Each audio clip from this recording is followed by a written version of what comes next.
Hi, I'm Shane O'Mahony, and I'll be discussing our recent work identifying the mechanism underpinning high-temperature superconductivity.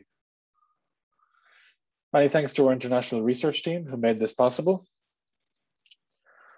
Our goal is to understand the mechanism underlying copper-oxide superconductors, which are still the highest temperature superconductors at ambient pressure. They currently operate above liquid nitrogen temperatures. Our goal is to make them operational at near room temperature. The important physics occurs in the copper oxide planes of the compounds. The undoped samples are antiferromagnetic insulators whose antiferromagnetism is mediated by charge transfer superexchange, an interaction between neighboring magnetic copper atoms and their intervening non-magnetic oxygen atoms.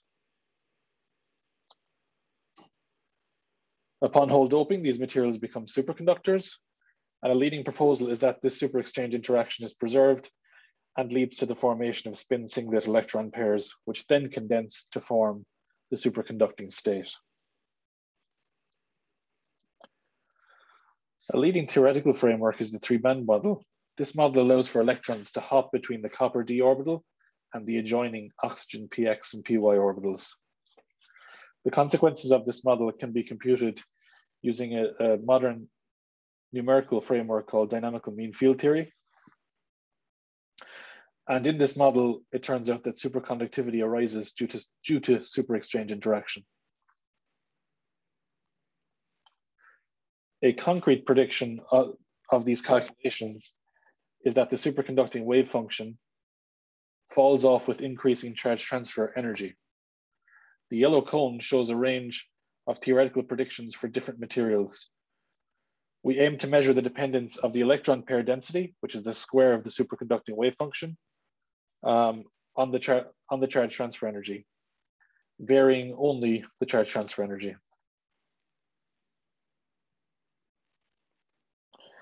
Now, it is known that varying the displacement of the apical oxygen atom from the planar copper atom varies the charge transfer energy.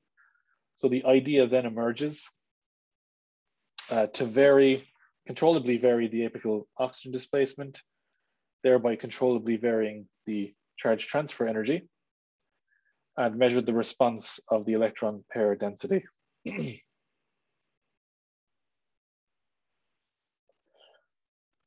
But then the question arises, how do we vary the apical distance? We don't have to, as it turns out. One of the cuprate compounds, bisco, has an inbuilt periodic modulation of just this distance, which goes along this diagonal direction in this picture here.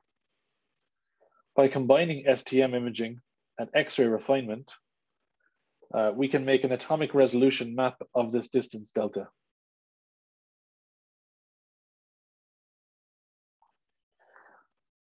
We then visualize the charge transfer energy using high energy spectroscopic imaging STM. This allows us to image the electronic density of states at every atom and identify the band edges, identify the charge transfer energy as the energy difference between the sharply rising band edges. Doing this at every location, again, gives us an atomic resolution map of the charge transfer energy.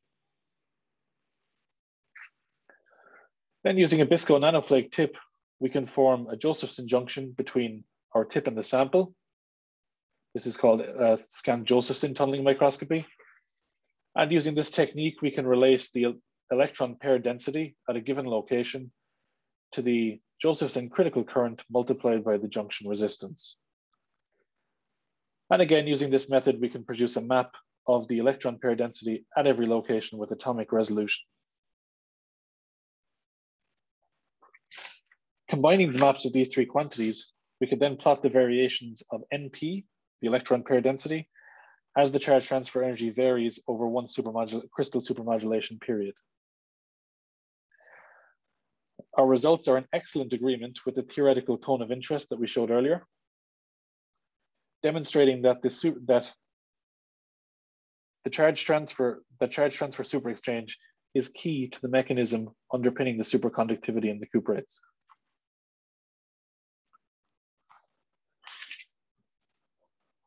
Our future work here will involve combining cluster dynamical mean field theory calculations, and STM microscopy.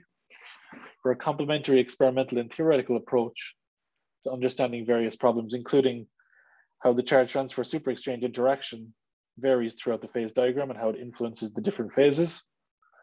And also a related problem of why, when we substitute zinc atoms into the copper oxide plane, it creates holes in the electron pair density. So thank you for your attention.